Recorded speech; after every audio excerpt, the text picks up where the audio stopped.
شفت لي حادث شنيع أمس العصر وسط المدينة، ما شفتوها أنتم وأنتم مرين من هناك؟ سد نفسي الذي ذا زاد يا سعود وحرمها، كنت واقف يا سعود بتصل لي من كبينة، شفت لي سيارة هجرة في الصالون وصدمها، رحت للحادث وقالوا راعي الهجرة مسعفينه، حولوه وحالته خطرة يكود الله رحمها. قلت وش به؟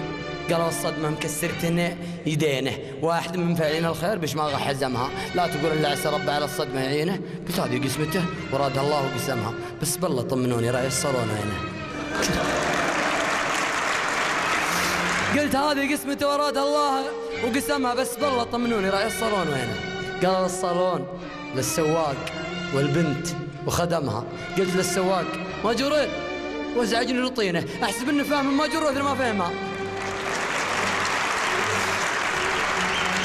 قلت للسواق ماجورين وازعجني لطينه، احسب انه فاهم الماجور واثر ما فهمها. قلت كيفك؟ قال لي اسفيه. قلت كيفك؟ قال لي اسفيه وينفض يدينه. ليش قرقر؟ 1 minute.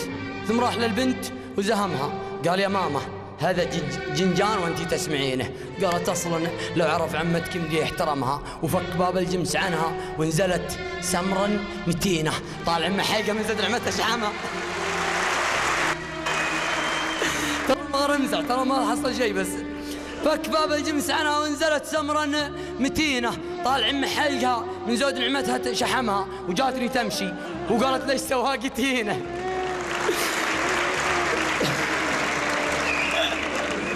فك باب الجمس عنها ونزلت سمرا متينه، طالع من حلقها من زود نعمتها شحمها، جاتني تمشي وقالت ليش سواقتي هنا.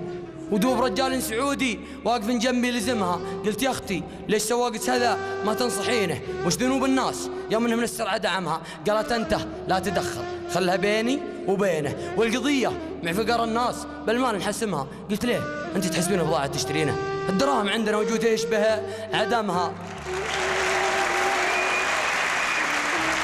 قالت انسانه مفكر جات له فرصه ثمينه، والذكي لا جات له فرصه ثمينه يغتنمها. كان مات من الدراهم نذر لغني والدينه، ونحيي يعني نزلها تحت الاسفل قدمها. قلت هذا خوت في الاسلام دين مثل دينه فزعيله، خلي الهندوس عباده صنمها.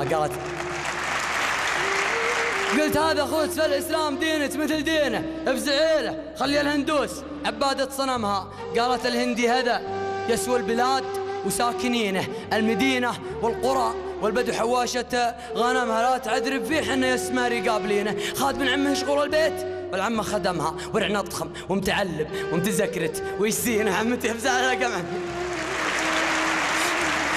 شكلكم بدخلوني السجن. لا لا تعذرب فيه حنا يا سماري قابلينه، خاد من عمه شغل البيت والعمه خدمها، ورعنا ضخم ومتعلم. عاد سواقه والله حلو يوم شفتها انا صراحه.